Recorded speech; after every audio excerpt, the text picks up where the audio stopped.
क्या महाराष्ट्र में फिर साथ आएंगे ठाकरे? क्या राज ठाकरे और उद्धव ठाकरे एक साथ नजर आएंगे? यह इशारा किया है खुद राज ठाकरे ने। तो वही उद्धव ठाकरे ने भी साफ कर दिया है कि राज ठाकरे से उनका कोई झगड़ा नहीं है। ऐसे में सवाल यही है कि क्या महाराष्ट्र में साथ में आएंगे ठाकरे परिवार के दो भाई? देखिए।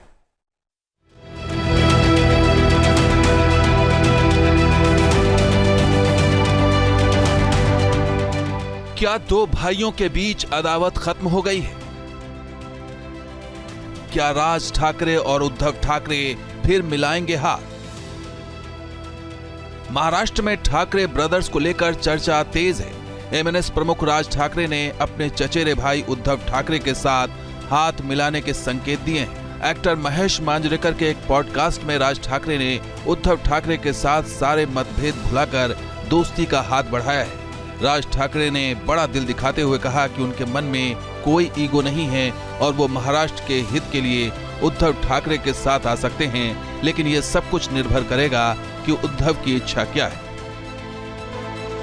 राज ठाकरे ने ठाकरे परिवार में एकता की बात कही तो उद्धव ने भी इसका सकारात्मक जवाब दिया। पार्टी के एक कार्यक्रम में उद्धव ठाकरे ने राज ठाकरे का नाम लिए बगैर कहा कि उनका किसी से कोई झगड़ा नहीं और महाराष्ट्र की खातिर हर झगड़े को वो किनारे रखने के लिए तैयार है। माझं तर मत असे की मराठीसाठी आणि महाराष्ट्राच्या हितासाठी अगदी किरकोळ भांडणं, तुम्ही बाहेर गेल्यानंतर बातम्या वाचल्यानंतर कळेल मी किरकोळ भांडणाचा संदर्भ काय आहे।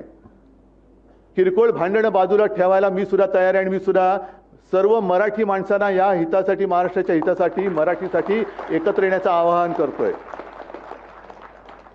पण माझी अट एक आहे की जेव्हा आम्ही लोकसभेच्या वेळेला सांगत होतो की अरे महाराष्ट्रातनं गुजरातमध्ये सगळे कारभार घेऊन जात आहेत, उद्योग घेऊन जात आहेत, तेव्हाच जर का विरोध केला असता तर आज ते सरकार तिकडे बसलं नसतं। आज तिकडे महाराष्ट्राच्या हिताचा विचार करणारं सरकार आपण केंद्रात बसवलं असतं आणि राज्यात सुद्धा आपल्या महाराष्ट्राच्या हिताचा विचार करणारं सरकार बसलं असतं।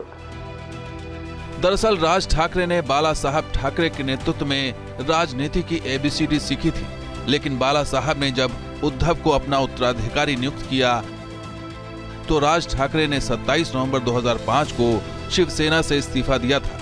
इसके बाद 9 मार्च 2006 को राज ठाकरे ने महाराष्ट्र नवनिर्माण सेना की स्थापना की। बाल ठाकरे की तरह ही राज ठाकरे भी दमदार और भड़काऊ भाषण के लिए जाने जाते हैं, लेकिन अपनी पार्टी बनाने के बाद राज ठाकरे महाराष्ट्र की राजनीति में अपनी अलग पहचान नहीं बना सके। राज ठाकरे की पार्टी महाराष्ट्र नवनिर्माण सेना ने साल 2009 में पहली बार विधानसभा चुनाव में 13 सीटें जीती थी, लेकिन 2014 में एक सीट पर पार्टी सिमट गई, जबकि 2009 और 2014 के लोकसभा चुनाव में एमएनएस का खाता तक नहीं खुला था। एमएनएस ने 2019 का लोकसभा चुनाव नहीं लड़ा, तो वहीं 2019 के विधानसभा चुनाव में पार्टी ने 101 सीटों पर उम्मीदवार उतारे, लेकिन महज एक प्रत्याशी को जीत मिली। राज ठाकरे का प्रभाव मुख्य रूप से मुंबई और नासिक के आसपास माना जाता रहा है।